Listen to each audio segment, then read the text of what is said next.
My message joining the Arts Council about 9 months ago was very clear that we wanted arts and cultural organisations to catch up with the rest of the commercial enterprises in the country in terms of the way in which they deploy digital technology. Both in terms of how they distribute more art to more people in more places, but also in terms of how they use data and share data to do better marketing and better fundraising. I think it would be recognising the value. I mean, creative industry is a very diverse sector and it brings all sorts of values: economic, cultural, artistic, social commentary in the case of film and television.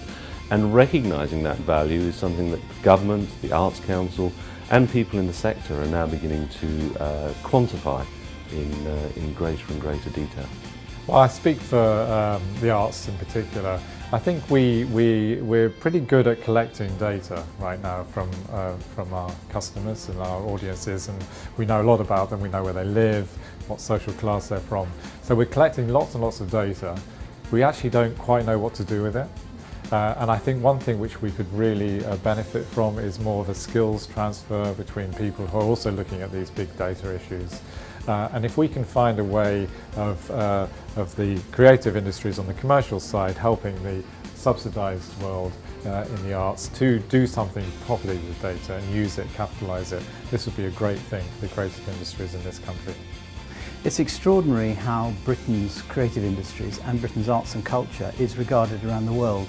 Britain is regarded now in many of the surveys as being in the top 3 or 4 in the world for culture generally and creative industries. So whether you're talking about advertising services exported, whether you're talking about the music industry, computer games, content, exports of television content and formats are way up compared to 10 years ago. So that's a huge asset. Are we exploiting it as well as we could? Are we exploiting our reputation as well as we could?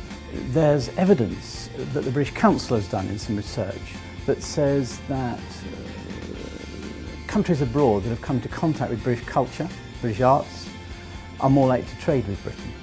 So what we need to see in the future is a much more coordinated effort from the Foreign Office, from the British Council, from UK Trade and Industry, and all of those bodies working together to really exploit the asset of cultural exports, whether it's a hit theatre production going to New York or whether it's a brilliant computer game going around the world.